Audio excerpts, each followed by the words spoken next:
Miss Hatch could often be found near the fountain, too absorbed in a book to be distracted.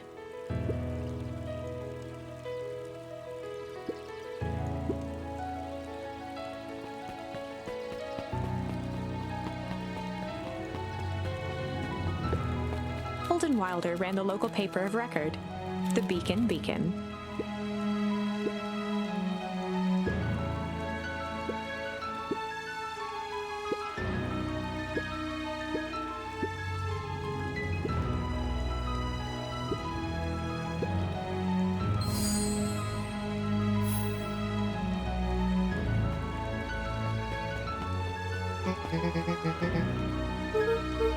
Oh, right.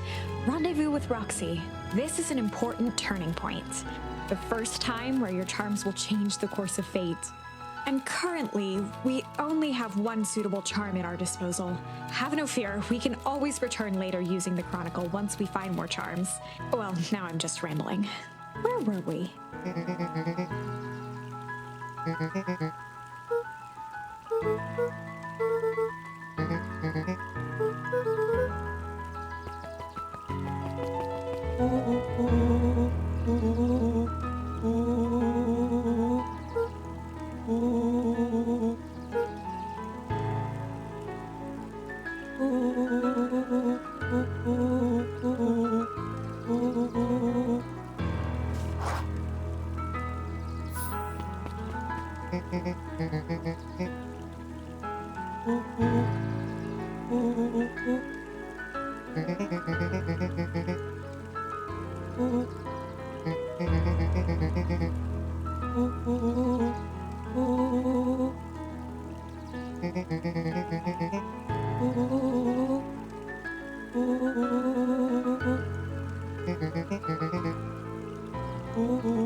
Rollo froze as Roxy took a step toward him, cracking her knuckles.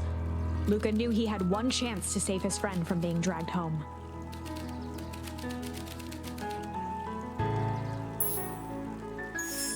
In the past, he found the best way to deal with an enraged Roxy was to be a little chill.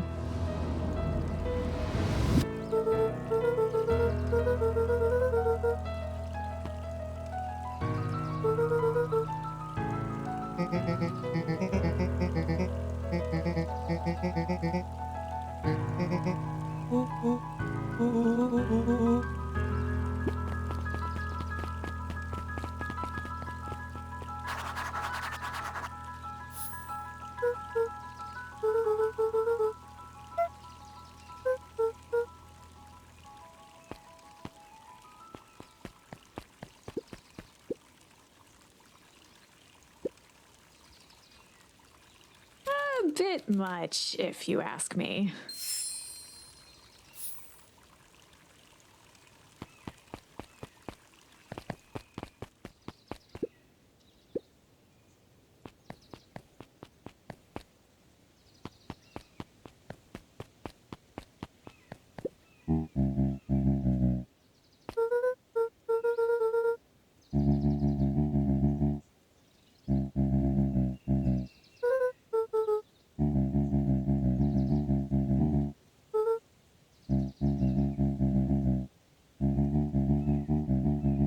A promise Gran regretted the second it was made.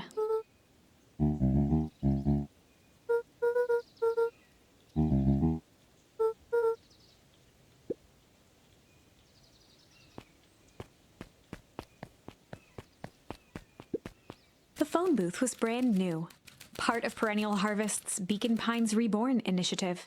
It didn't see much use.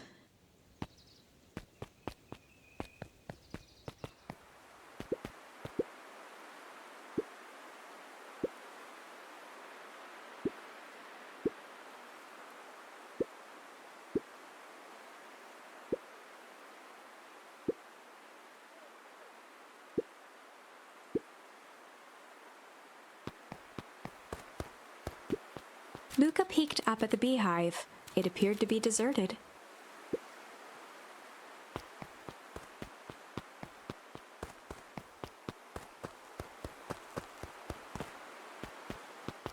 The path led into a small hollow at the edge of Weepwood.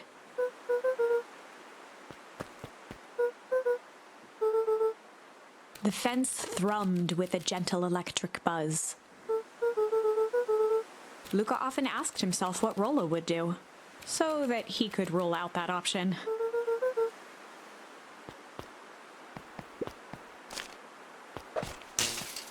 As sparks flew from the fence, the light atop that section shut off. 2 bulbs remained.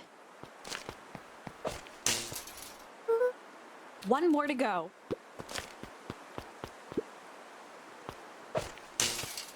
The fence's buzzing gave way to silence. Every kid in town knew the old Valentine fertilizer building. Long abandoned, the warehouse once served as the industrial heart of Beacon Pines. Now, it stood only as a reminder of things left behind. The dormant building showed strange signs of life. There was only one way to find out.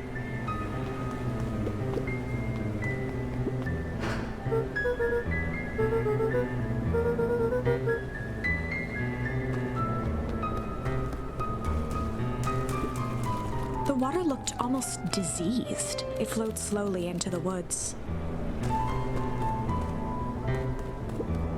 The hose emitted a subtle sound. It was actively draining some kind of liquid.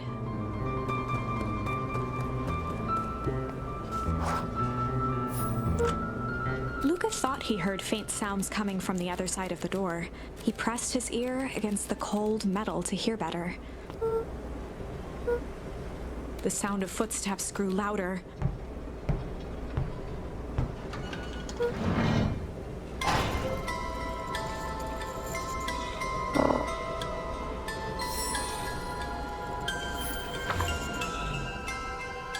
The heavy steel door knocked Luca to the ground. Disoriented, he looked up to see an imposing figure silhouetted in a green glow. It lunged toward him. He tried to scramble away, but felt a gloved hand latch onto his ankle. Luca watched his fingernails leave trails in the dirt as the hand slowly dragged him back through the door, into the lab, into the green light. This is a story about change. It was far from the sort of change Luca imagined for himself. But change is, after all, a dangerous animal. The end? I probably should have warned you about this. There are many paths that our story can take. Most will end in tragedy, but don't let that discourage you. We will find the ending that this story deserves. I just know it. From here on out, a charm will have a checkmark when it's been used to its full potential at a given turning point. Now, let's try something different.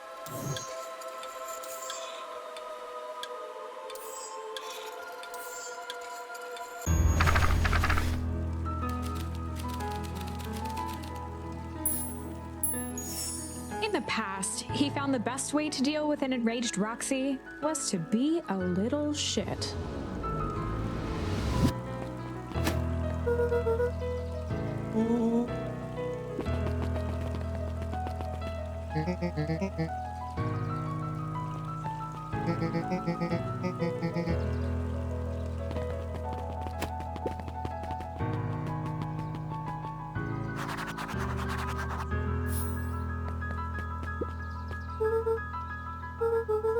Solomon Valentine, current ward of and future successor to the Valentine fortune, huffed as he brushed off his pants.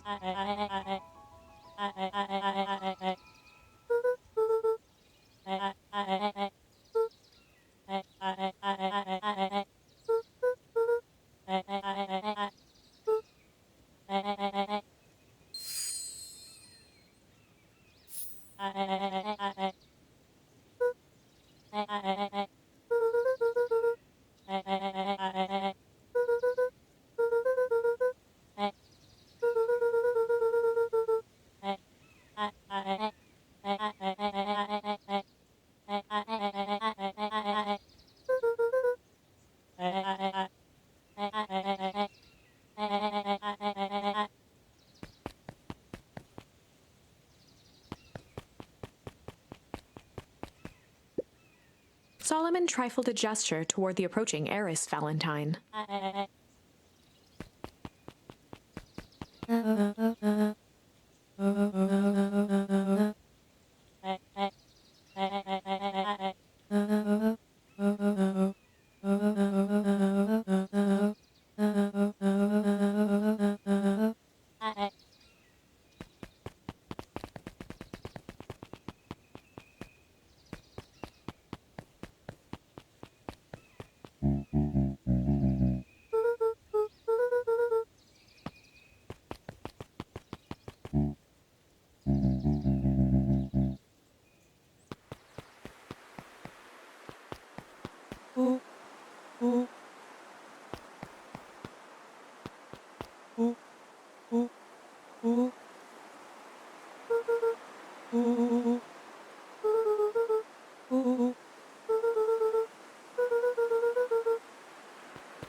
As the glowing windows of the old warehouse came into view, Rollo began to bounce excitedly.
The boy sat petrified under the weight of the bag.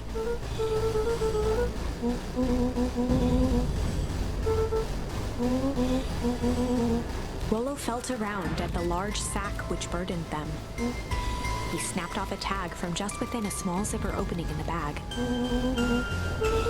Rollo held the badge up to a faint shaft of light within the dumpster.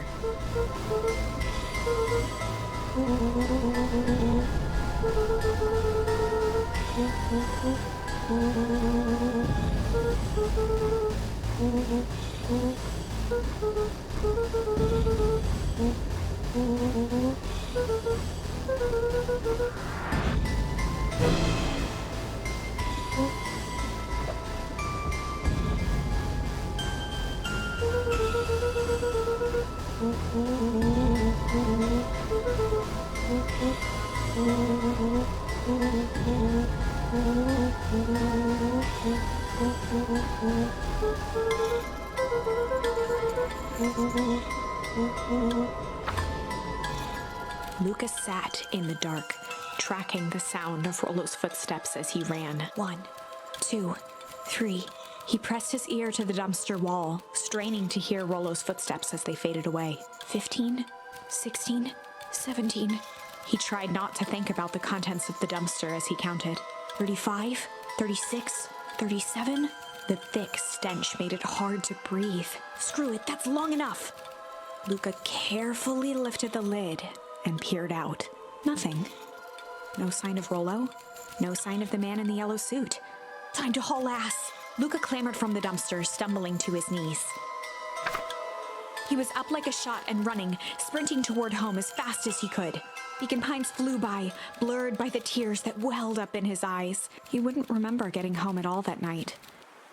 Throwing his front door open, storming up the stairs to his room and surrendering to sleep almost as abruptly as he hit his pillow.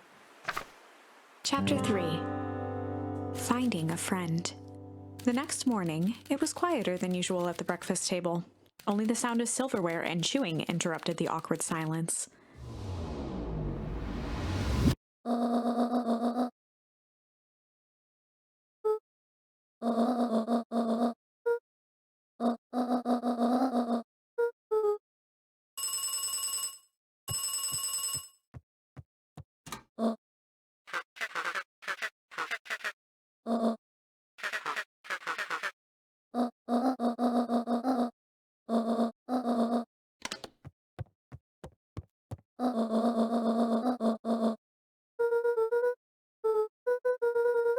Gran's brow furrowed.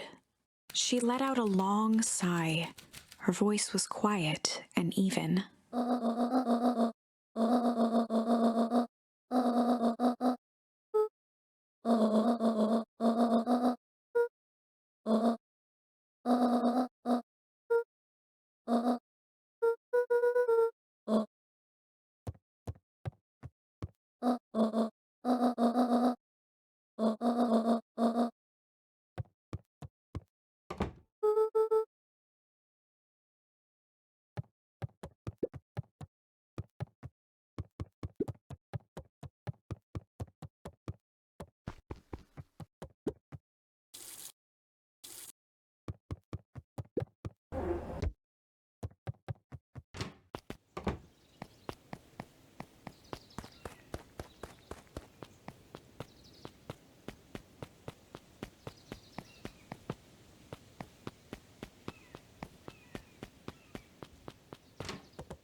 A faint electronic sound floated in the air.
A pit formed in Luca's stomach.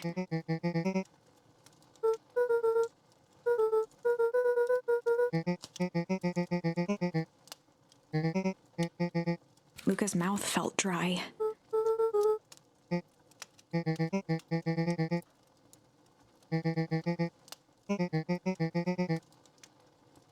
Luca could feel his heart beating in his throat. throat.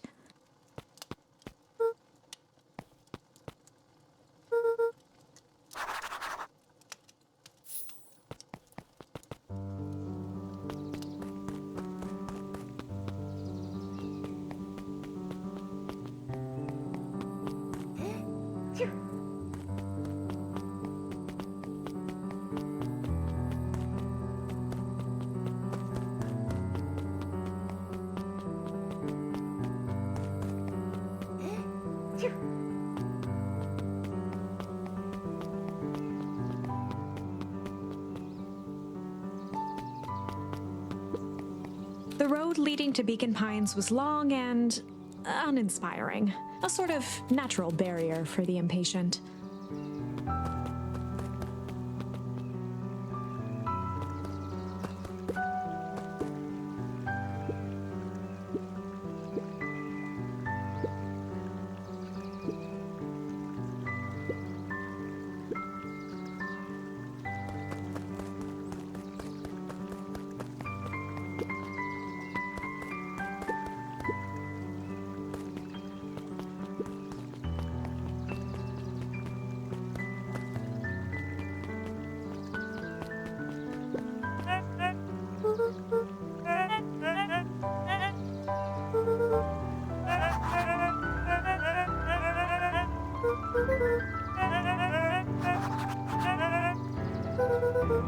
Toby looked up from the clipboard excitedly.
We all know Beacon Pines is a great town.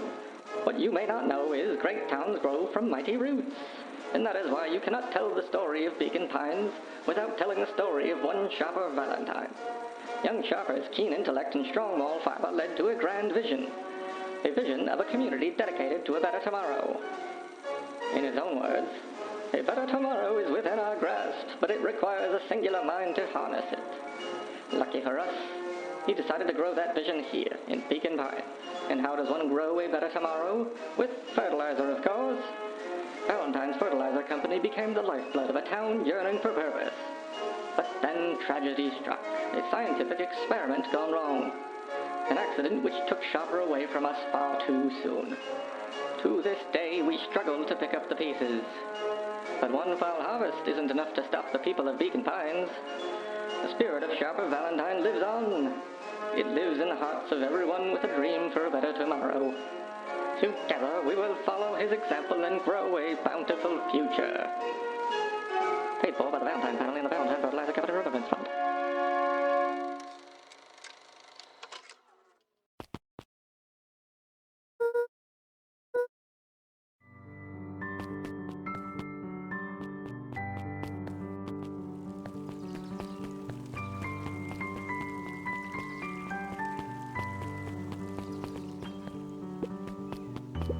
Jeff's hardware closed down about a year ago. The effects of the foul harvest stretched wide. When there are no crops in the field, tractors don't need fixing.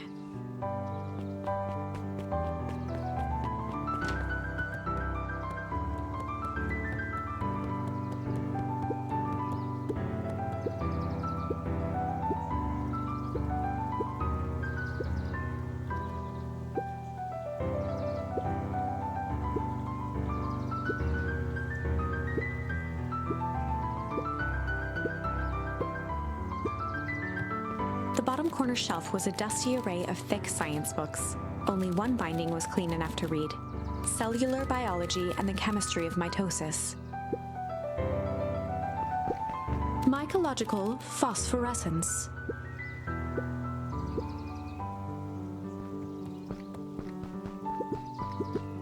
The entire top level of the library was devoted to comic, most of which were Hank Atomic and the myriad of lesser revered spin-offs.